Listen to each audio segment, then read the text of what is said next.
number 5, Evan. He's an experienced engineer upskilling in ML deployment. So, for full disclosure, Evan has decided to move on from Super Data Science and we from the membership, and this was part of his exit interview. And Oh, really? yeah. So like, Thank you for the transparency. like I want to be honest. It's a learning platform. It works for some people. It doesn't work for some people. Evan was here for a year. He got everything he Yeah, wanted to get out that of it and moved on. that must. I mean, you can't. It would be kind of wild to expect that like people are members for life in a Yeah. something like that. I understand that. You want different perspectives. You like you kind of yeah. I totally understand that. But anyway, so we had a great catch up. I messaged Evan. I said, "Hey, you've been one of our like most vocal and members. I'd love to talk to you and understand what your goals are and things like that." And basically, Evan is very experienced. He's based on an island in Europe. I think that's that's ambiguous enough not to give away the exact location of the person. Based on an island in Europe, but he does have a consulting company, and he works with US clients on machine learning, AI, software development. So he comes from a software development background, but he has upskilled a lot. So in the past year, he's attended several of our collaborative workshops. I think he attended 2 collaborative workshops where he worked in teams of people to build machine learning and AI and deploy them, like models and projects and so on, deploy them. He's also attended a lot of our labs, a lot of our courses, a lot of our mentorship sessions. He's one of those people that we have like mentorship sessions where you select a career path and you then get assigned to a specific mentorship group based on your career path and your like the advanced, the beginner level, advanced, or expert level mentorship group. He actually asked me to put him into all 3 mentorship groups just so he could interact with all 3 different of our mentors.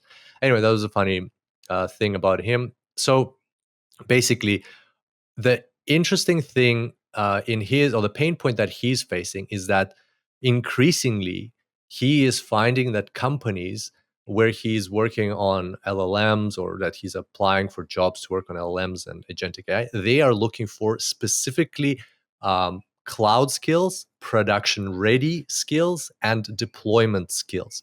So he sees that an AI engineer needs to increasingly know how to deploy production ready systems into cloud based environments. What are your thoughts on that? Do you think that's a compulsory skill for an AI engineer these days? I don't know about compulsory, but one thing I will say for sure is that there's there's huge demand. I've said this on the show many times before for any kind of like software engineering skills. If you learn those alongside data science, AI skills, you broaden by so much the scope of possible jobs that you could get. If you could be straddling the engineering team and the data science team and figuring out how to make the AI models work for the particular circumstances that have some production use case and some cost effective performant way for the users, like that is valuable. Yeah, for sure. But interestingly, like I am hearing more and more. It's been super surprising to me. I'm hearing more and more from our members. We want to, we're learning production ready skills. We're learning deployments. That's why, for example, our collaborative projects are so popular, because the final step in the collaborative project, the final phase, which takes like a whole week, is the deployment part. And more members. And I was speaking with, funnily enough, your friend Ed Donner about this yesterday. We were exchanging emails, and he said as well, like he thinks, and like I agree with him, that in my view, and he says that the science of AI is supposed to be the important thing, like understanding your data, experimenting with your embedding model, validating the relevance of your context, and things like that. But alas, people studying and learning this space more and more, especially at the more advanced level, are looking to deployment skills. In fact, Ed told me he ran a survey literally last morning to his current students, and what's the topic they would like to hear more on. And sure enough, production deployment is in the top spot.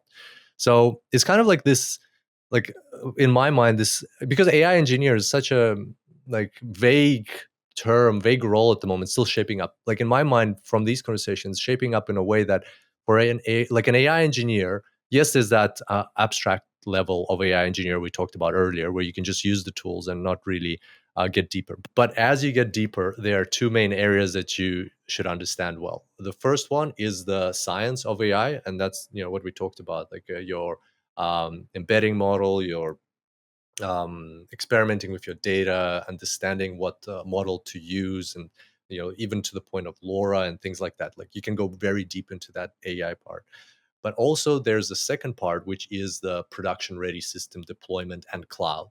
And that's understanding CI/CD, continuous improvement, continuous deployment pipelines. That's understanding how cloud works, how what kind of tools in the cloud you're going to use, understanding whether it's right to use model context protocol like MCP or not, understanding how to build Lambda functions on AWS to put your Python code into them, how to use step functions, how to make all of that work together and tie into a system that is working, that can be updated, that can be used by companies. And so on. That's like a whole separate area of an AI engineer. Like we're talking about, like an ideal AI engineer would know both of those things really well and be able to build a great model so that it's efficient and it delivers the business outcome that it needs to deliver, and be able to deploy it, monitor it, set it up so that it's running in a cost-effective way. There's security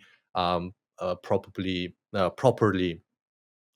set up, that it's secure and things like that. So I think those two areas, if anybody's looking to like build a long-term career in AI engineering and really go deep, I would really focus on developing skills in both areas.